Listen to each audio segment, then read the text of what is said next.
Hola, soy la Basmati de nuevo con vosotros.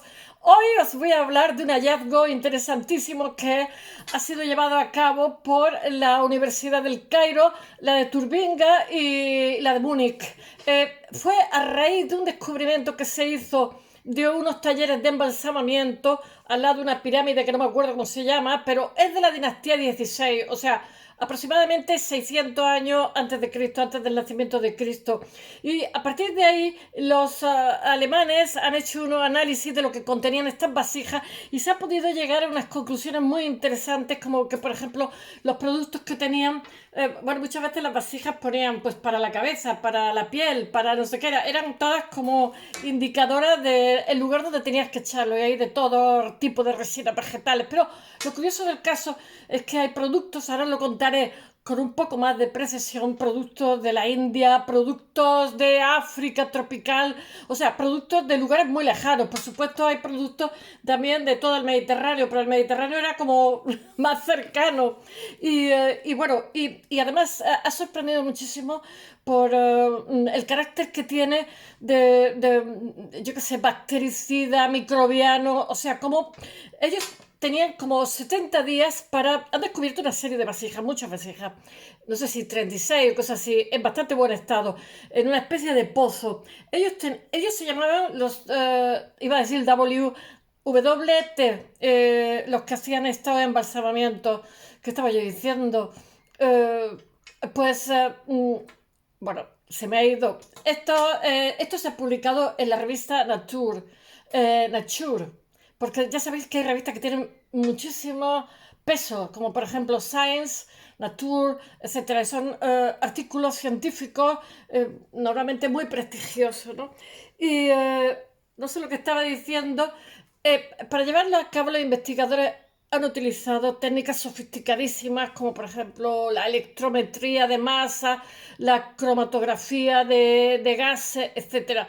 Y las conclusiones que han llegado han sido, como os he dicho, muy interesantes porque ha dado una idea como de globalización, o sea, hay un árbol que se llama el dámar, porque antes se pensaba que lo que utilizaban eran productos más sencillos, como por ejemplo el incienso, la mirra, todo esto que viene de Yemen, etcétera, ¿no? Pero ahora se ha visto que no, que hacían, o sea, productos que calentaban, pero su justo tiempo.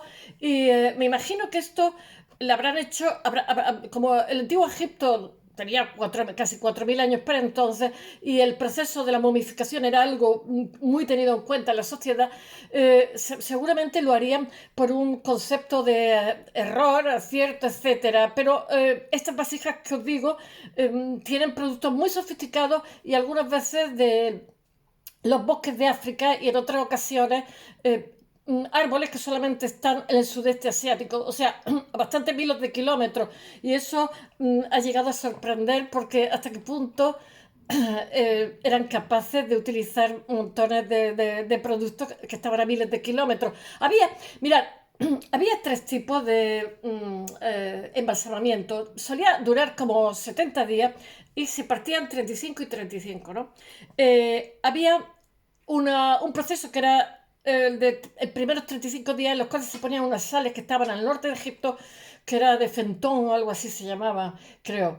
Y eran unas sales que estaban relativamente cerca y que utilizaban a mar. Entonces lo que hacían era, digamos, deshidratar el cuerpo, ¿no?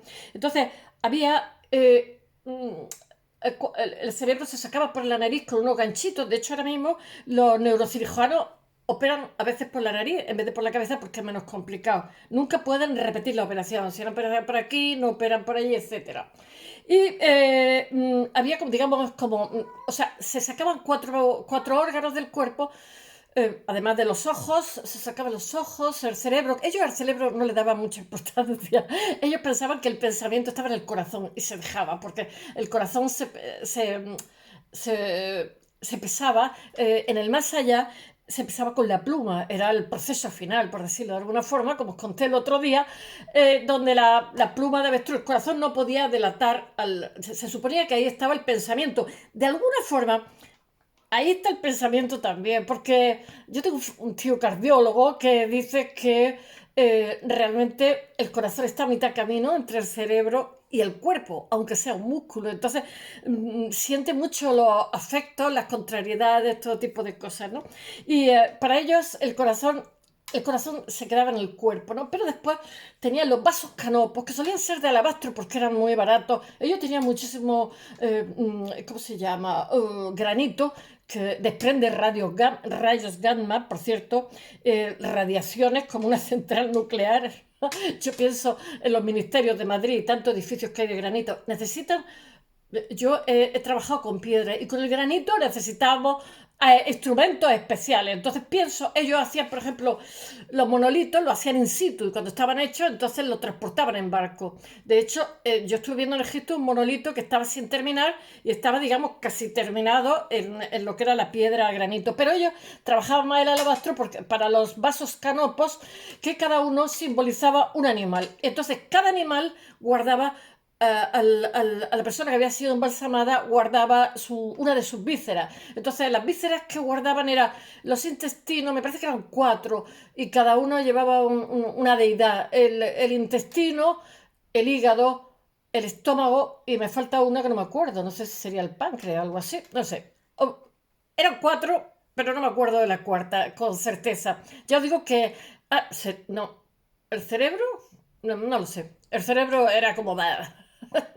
Entonces tenían ungüentos específicos, por ejemplo, para la cara ponían un tejido de lino. Si la mujer era muy guapa, la que acababa... esta gente que trabajaban allí, los WT, eran como impuros. No se podían mezclar con el resto de la gente. Es lógico porque me imagino que tratarían también con enfermos de algo y podía ser contagioso, ¿no?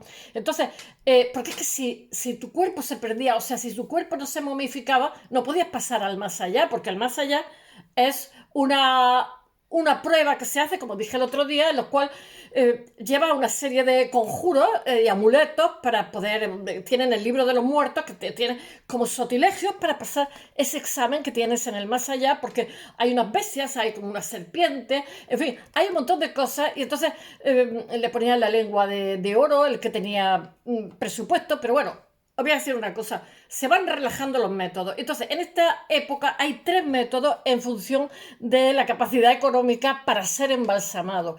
Evidentemente, el más barato te secaban con sales, pero no te sacaban ninguna víscera, con lo cual tenías más posibilidades de descomponerte y no poder pasar al más allá. Se necesitaba un cuerpo incorrupto para poder pasar más allá. Y lo que os he dicho antes de las mujeres guapas, si era una mujer guapa joven, la familia no se lo entregaba a los embalsamadores hasta que pasaban días porque temían pues que abusaran sexualmente de ella. Yo me he quedado como, madre mía, qué tremendo. Pero si se hacía es porque también se haría lo otro. En fin, yo me he quedado sorprendida de las conclusiones. Bueno, el proceso de momificación durante el antiguo Egipto seguía, esto tiene como 2500, 2700 años. Seguía un protocolo rígido y giraba en torno al culto de Osiris. Pero la deidad que tiene realmente la momificación es Anubis, que es el dios perro que acompaña en el viaje con la barca, Ra, etc. Bueno, Osiris es el juez supremo de las almas de los muertos. El embalsamamiento no solamente era un privilegio de los faraones, ya que cualquier familia podía acceder. Y de hecho se sabe, digamos, el rango social en función, digamos, de los atributos que llevan. Si llevan, como conté el otro día, pues fetiches, figuritas de oro, etcétera, etcétera. Siempre que económicamente pudiera. Bueno, el procedimiento costaba más dinero, comenzaba con la evisceración, extrayendo el cerebro por la nariz, después por el costado, sí, es verdad, los pulmones, el intestino, el estómago y el hígado. Esos son los 4 canopos. El cerebro lo sacaban por la nariz con un gancho, haciendo una incisión y cortando para sacar el resto de órganos internos y meterlos en vasos canopos. Los pulmones, el hígado y los intestinos, el estómago se extraían se momificaban por separado en los vasos canopos, en los recipientes, que eran vasos canopos que solían ser de alabastro, como os he dicho, que representaba a los hijos de Horus. Cada uno era un animal. Estaba Duamufuet, o Duamutet, o Duamutef, que era con cabeza de chacal que protegía el estómago. Después estaba Amset, son preciosos, son muy escultóricos. Amset, unos más bonitos que otros, que con cabeza humana que guardaba el hígado. El hígado también es un órgano de las emociones. Después estaba Happy con la cabeza de babuino, que tenía los pulmones. Y después estaba Camesbes o Camesnuet, algo así, con la cabeza de halcón, que es el que tenía los intestinos. Cada uno tenía su órgano en concreto. Únicamente dejaban dentro el corazón, porque el corazón se pesaba en el más allá en la balanza. Entonces, para que fueras un hombre justo, primero tenías que ir con la barca, evitar a la serpiente. En el libro de los muertos están los conjuros, los sortilegios para vencer todo esto. Después tenías que pasar 7 puertas y después te pesaban, en la balanza pesaban el corazón que te podía delatar, que no había hecho mal a nadie, entonces tenía que pesar exactamente igual o menos que la pluma de avestruz. Y si eso era así, entonces eras una persona justa y entonces podías pasar al más allá, donde tenía una serie de sirvientes, pero labrabas la tierra, estaba en armonía y tenías una vida eterna. Entonces, claro, ahí había mucho juego. Entonces, si tu cuerpo se perdía o no pasabas, digamos, el examen, la oposición, pues tenía severas dificultades.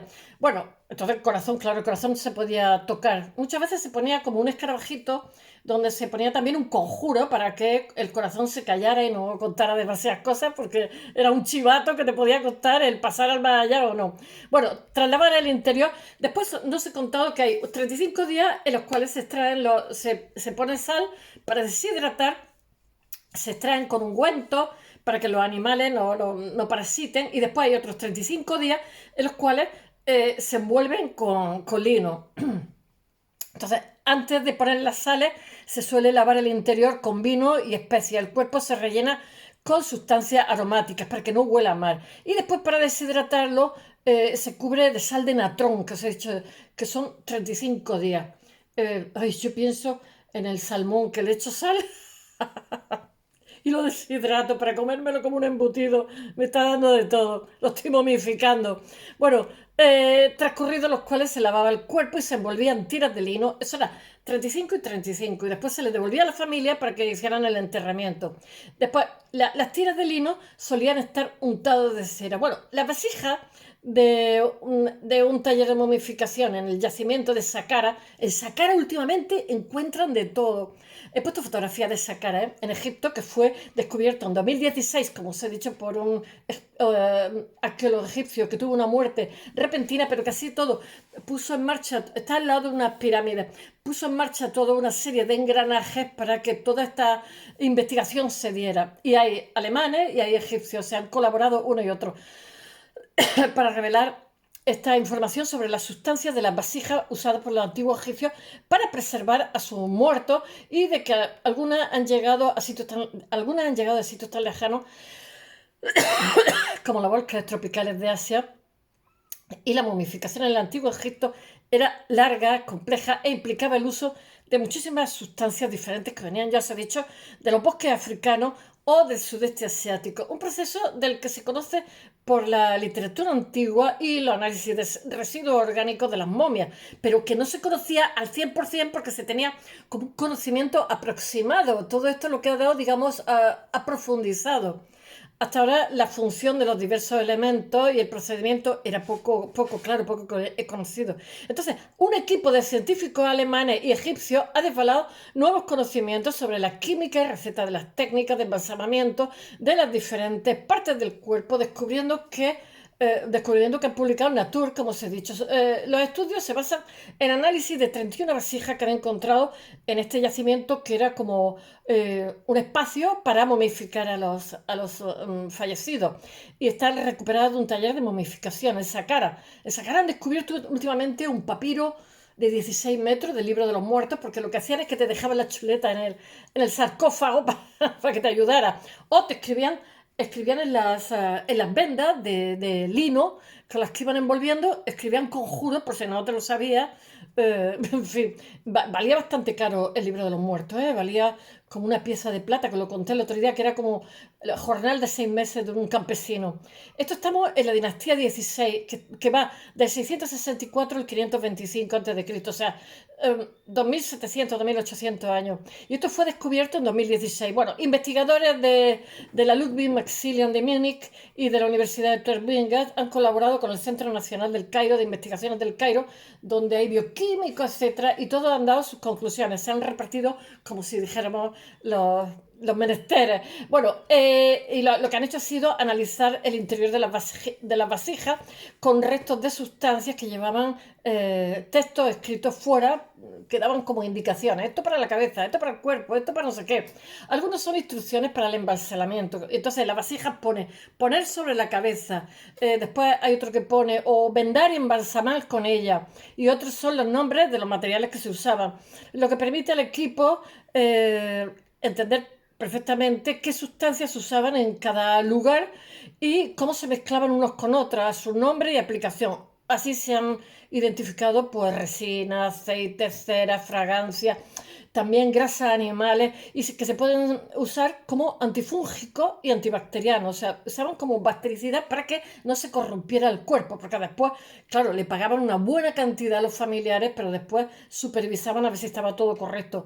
Para preservar los tejidos humanos o reducir olores no agradables, sellaban los poros de la piel o reducían la hidratación. Explican en una rueda de prensa uno de los líderes, uno de los jefecillos que han estudiado alemanes, que se llama Maxim Regot, de la Universidad de Tübingen. El estudio habla de 3 mezclas. Ya os he dicho que había 3 formas de embalsamar, de más barata a más cara, y que incluyen sustancias como resina de lemé, resina de pistacho, subproductos ¿cómo se llama?, de enebro, de ciprés. Todo esto vendría de los fenicios, del Líbano, que lo tenían relativamente cerca, porque el puerto de Alejandría era muy activo y que tiene un lugar increíble.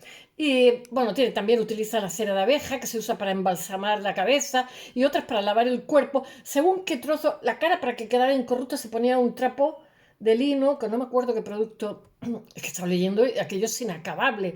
Y entonces se hacía también, se le echaba otro producto aceitoso que era para que la piel quedara hidratada. Ten en cuenta que están poniéndole sales para deshidratarla, para que no entre en corrupción. Bueno, gracias a las inscripciones de las vasijas, en el futuro se podrá descifrar también mejor el vocabulario de la química del antiguo Egipto, porque tampoco, con las piedras Rosetta, tampoco es la panacea, que hasta la fecha no se conoce lo suficiente. Eso lo han indicado también en las conclusiones de las diferentes universidades alemanas. El análisis de los residuos químicos de los recipientes permite aislar e identificar los restos moleculares de las sustancias, lo que también ha permitido guardar sorpresas. Entonces, hay una sustancia que se conocía que se llamaba el antiu, parece catalán, antiu, Antiu Regne de Valencia. Se tradujo antiguo durante mucho tiempo como mirra o incienso, pero en realidad era una mezcla de ingredientes que eran muy diferentes.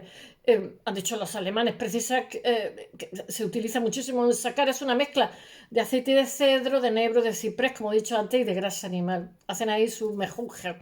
Estos datos, según los autores del estudio, facilitan una relectura de los textos conocidos y sobre el embalsamamiento del antiguo Egipto y también sobre el origen de las sustancias usadas. Pues muchos proceden de fuera de Egipto, como os he dicho, pero no son solo importaciones de la zona mediterránea, sino los productos de pistacho y enebro probablemente se importaban del Levante, mientras que las resinas del emí, por ejemplo, podrían proceder de las selvas tropicales de Asia o el sureste de Asia.